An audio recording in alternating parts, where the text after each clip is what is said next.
What's going on, everyone? My name's Eric, and today we're going to be doing a deep dive on my brand new Edwards Alexi Laiho signature guitar. This is the Pinky, and this is my favorite of the Alexi Laiho signature models and of his own personal guitars that he used with his time in Children of Bodom and Bodom After Midnight. I've had this guitar for just over a month, and if you haven't seen the unboxing video and how I got this guitar, make sure you go check that out. Once again, a big shout out to Andrew Baina for picking this guitar up for me. I feel like this was a good time to really see what this guitar was all about and see if maybe I got over the honeymoon phase or at least the break-in period of owning a brand new guitar. Especially because I've wanted this guitar for so long. And for those of you that don't know, Alexi Laiho is like pretty well right up there as being one of my #1 guitar influence. He's been a huge influence for me as a musician, guitar player, and a songwriter and everything like that. His influence is really important to me, and I really owed it to myself to get one of these guitars, especially after his passing and all of that. I really owed it to myself to kind of bring this whole thing full circle, and I'll explain more of that later on. But yeah, with all that being said, let's hear this wicked guitar in a full demo mix.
Alright, so for those of you that don't know, Edwards is a Japan exclusive brand that is under the ESP guitar family. The thing is, they're kind of a premium instrument, but no one really knows about them unless you really know your Japanese guitar brands, or if you're very familiar with all of the sub-brands that are offered under the ESP family. So this guitar here is actually at the E2 level. That's essentially the ESP standard line. When you read the serial numbers on these Edwards guitars, the ending number is 3, and the ending number on a lot of those E2 guitars is 3 as well. Essentially, these Edwards guitars are the same as the ESP standard line, which is pretty sick because these guitars here don't cost as much as the E2 guitars, especially when you're importing them from Japan all the way to Canada or North America, for example. So you're kind of saving a little bit of money by buying an Edwards instead of like an E2. It should be noted though that Edwards and E2 guitars are cut in China and they are finished in Japan. So all of the CNC work and essentially like turning a piece of wood into like the shape of the guitar and everything like that, all of that is done in China. And there's a full-on factory in China that only cuts Edwards and E2 guitars for ESP, and that's all they do because these guitars are the volume seller for the upper price point ESP guitars. And once those guitars are done being cut, they're sent back to Japan for paint, assembly, and essentially final QC before they get shipped out to wherever they're gonna go across Japan or across the world. I did want to get that out of the way in case people are unsure of what this is, or in case people are maybe hesitant about buying a guitar that was cut in China and finished somewhere else. They're not sure how they feel about that. But honestly, if you're on the fence about that, I think you should hop off the fence because, man, these things are super sick, and I really encourage you to go try these and just any sort of E2 guitar if you are in the market for something of this upper price range, and if you're looking for something that has that sweet, sweet Japanese attention to detail. So now the story goes with these guitars and how they came to be is that Alexi Laiho actually used to play Jackson Randy Rhoads guitars. And if you have a keen eye, this kind of looks like a Jackson Randy Rhoads. But Alexi's personal Jackson Randy Rhoads guitars were stolen from him, and that's what members of Children of Bodom have said. And Jackson Guitars could not build replacement guitars fast enough for Children of Bodom's next tour, but ESP was able to, and essentially the rest is history. But essentially, since this guitar was technically only supposed to be sold in Japan, ESP was allowed to kind of get away with using the actual Randy Rhoads shape here and dimensions here. But when this guitar came to North America and you saw like the LTD and the ESP Standard Series Alexi Laiho guitars, this bottom horn right here had to be extended just to avoid some copyright issues that ESP probably would have faced if they continued to sell this body here in North America. They probably would have received like a cease and desist or something from Jackson, because Jackson came up with this shape first, and sure, ESP might have altered it to kind of make it a little bit more their own. This is still very much a Jackson Randy Rhoads shape guitar at the end of the day, especially when you put both of them side by side. Like, there's not a lot of differences, and that's where you can get into a little bit of like copyright infringement and stuff like that. And I think some of the actual Japanese custom shop models had the extended horn as well, because I've seen Alexi play a couple of different variations of this shape, and it seems like he can kind of go either way with them. But regardless, it's pretty sweet that we actually have these guitars. But something that's so interesting about the Alexi Laiho line in North America is that you can only get like the ESP Custom Shop, the E2, LTD, and like in the Hexed and the Ripped versions, which is like the most recent ones, and the 200 series. And that's fine if you love that one, but for me, and I grew up loving this guitar and a lot of the older designs, you can only get those on the used market, and there are some key differences like between the North American paint schemes versus like the Japanese paint schemes, like what you're seeing right here. I'll show a couple examples on screen right now. You can only get those from like the sub brand like Edwards, or you can only get those from like the Japanese market as well. So keep that in mind if you are in the market for an Alexi Laiho signature guitar. All right, now let's go over some specs and features on this guitar here. We got an alder body, we got the Jackson Randy Rhoads shape, we got the obviously the perfect pink pinstripes all over this guitar.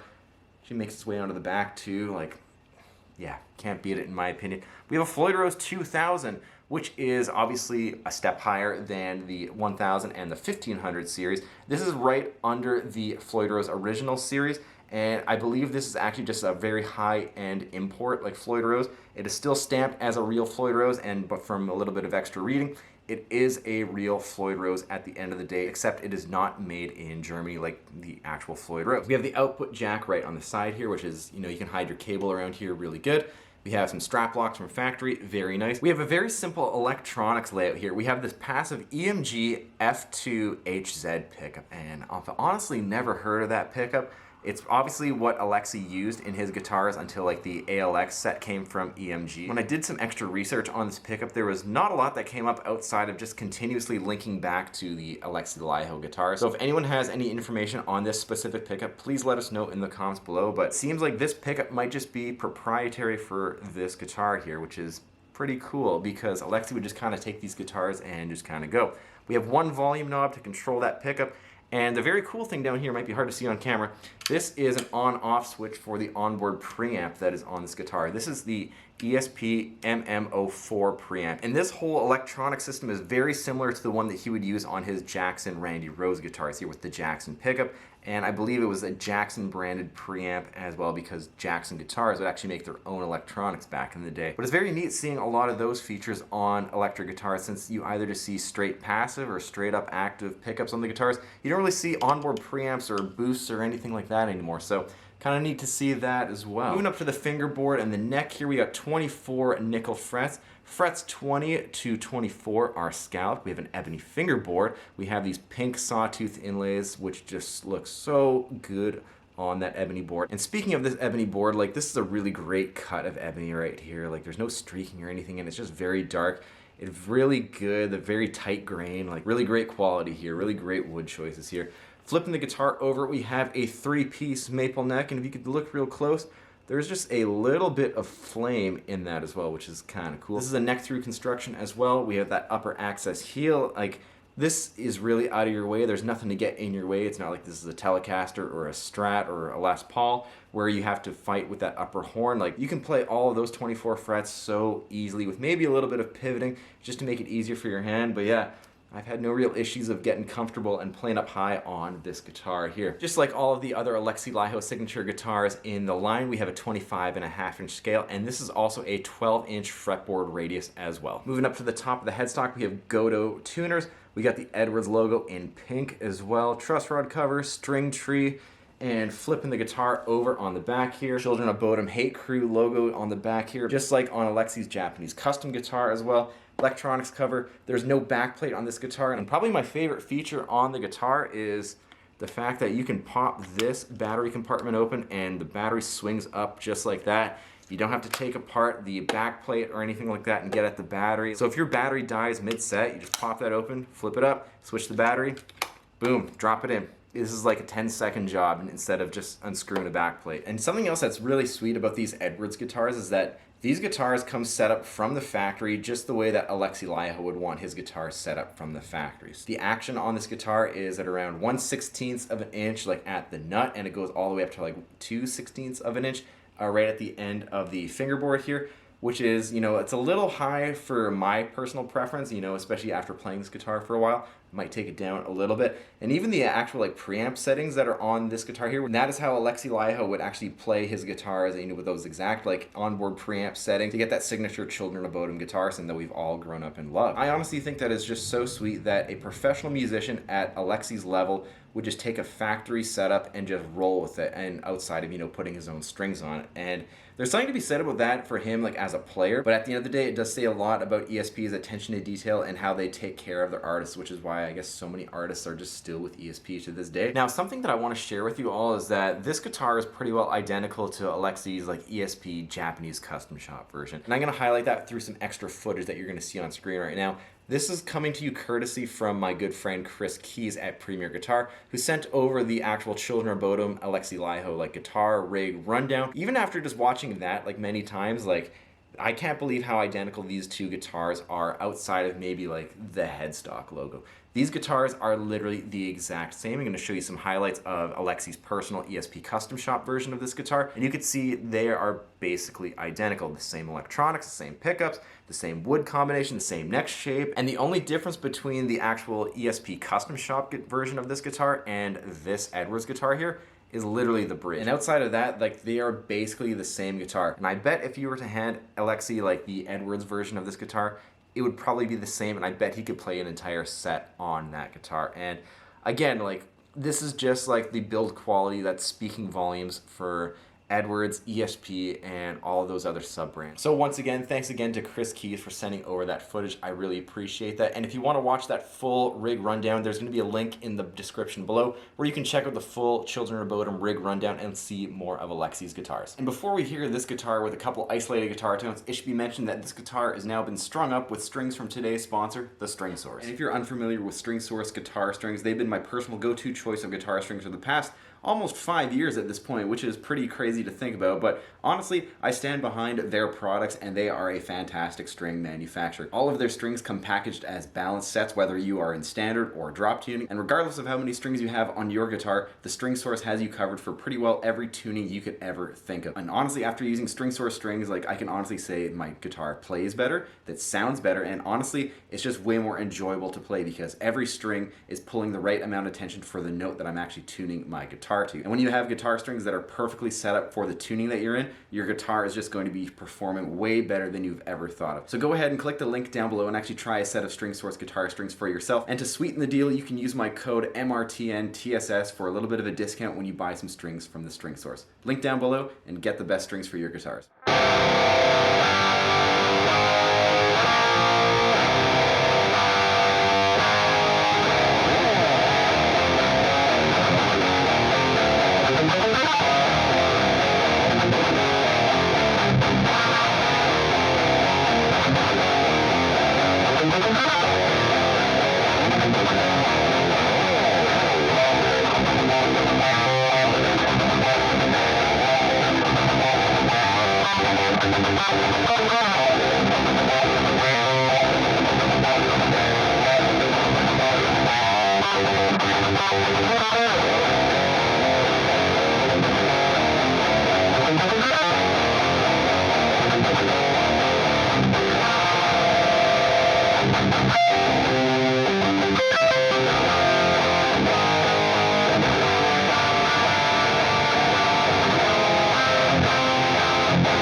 Alright, and that was the Edwards Alexi Pinky guitar with a couple isolated guitar tones here. I'm going to get to my final thoughts and opinions on this bad boy here, and obviously, if you couldn't tell, like, this thing is sick. Like, outside of being an Alexi Laiho Children Bodom After Midnight fan, like, this is such a well-playing guitar. It stays out of your way. This ESP Thin U neck shape is like very comfy and it's very easy to get used to.